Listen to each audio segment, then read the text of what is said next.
Aujourd'hui, au détour d'un livre, vous présente Le facteur Darwin de M.A. Rothman.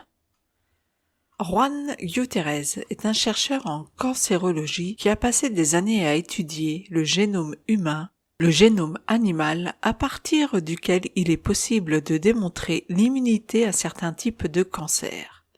Au cours de ses recherches, Juan découvre un modèle génomique qui lui permet de prédire l'évolution d'une espèce sur des milliers de générations. Grâce à l'algorithme développé à partir de ce modèle, Juan touche du doigt ce qu'il croit être la clé qui permettra à l'humanité de vaincre les prédispositions génétiques au cancer. John LaForce, un ancien marine, est alcoolisé quand il croise la route de chiens errants en plein désert du Nevada. À peine a-t-il le temps de sortir son Glock qu'il est attaqué par l'un d'eux, qui le mord en plein cou et l'achève. Les chiens semblent s'être enfuis d'un chenil où étaient menées d'étranges expériences. Megan et son mari Frank recueillent un soir un labrador à la patte blessée dans leur ranch.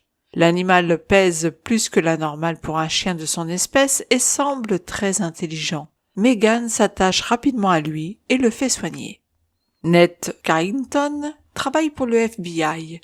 Il est chargé d'enquêter sur la mort du marine et de l'incendie qui s'est déclenché sur la base du Nevada.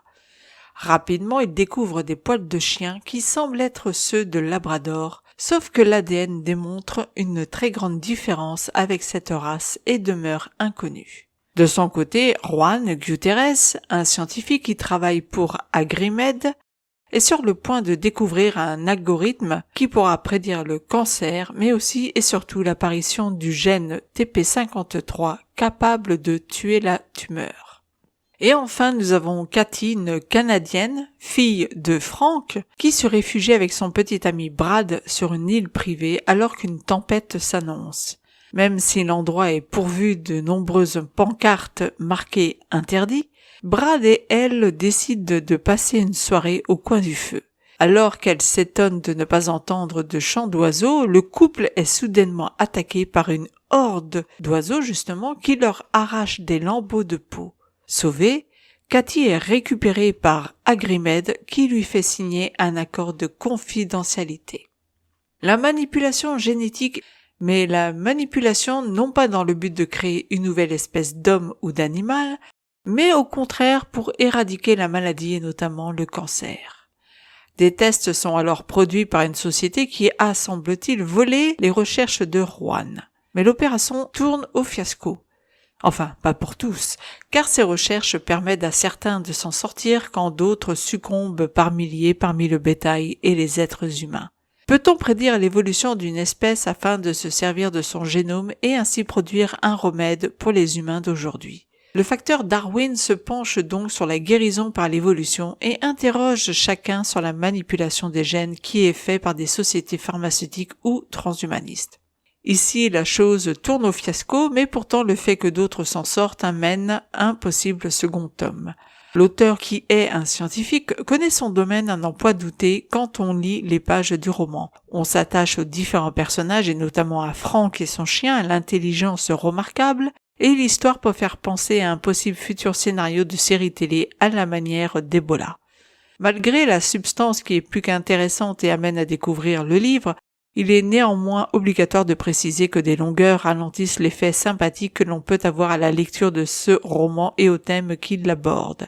C'est bien dommage car l'ensemble amène à s'interroger et parvient donc à sa substance initiale qui est « Peut-on manipuler les gènes et supputer l'avenir pour sauver des vies au risque de se perdre et de rencontrer l'effet inverse ?» Jusqu'où l'homme peut-il aller pour se mettre dans la peau de Dieu ? C'est la question somme toute qu'a pu se poser l'auteur en écrivant ce roman. Il apporte là son savoir de scientifique, un brin d'espoir en espérant à travers certains de ses personnages, mais aussi surtout ses peurs, sa défiance, face au monde des faiseurs touche-à-tout au laboratoire dont la découverte finalement leur échappe pour le plus grand des malheurs, le plus grand malheur de tous. C'est un roman donc qui se laisse découvrir avec une thématique intéressante mais qui souffre de quelques longueurs. Et aussi, je dois le dire, de quelques incohérences, surtout vers la fin. J'ai néanmoins mis à ce livre la note de 3,5 sur 5 par le thème qu'il aborde et la façon dont l'auteur s'en est emparé. Si vous avez aimé cette chronique, n'oubliez pas de mettre un pouce vers le haut, de partager sur les réseaux sociaux et de vous abonner surtout à la chaîne pour découvrir d'autres lectures. Je vous dis donc à très bientôt sur audétourdunlivre.com.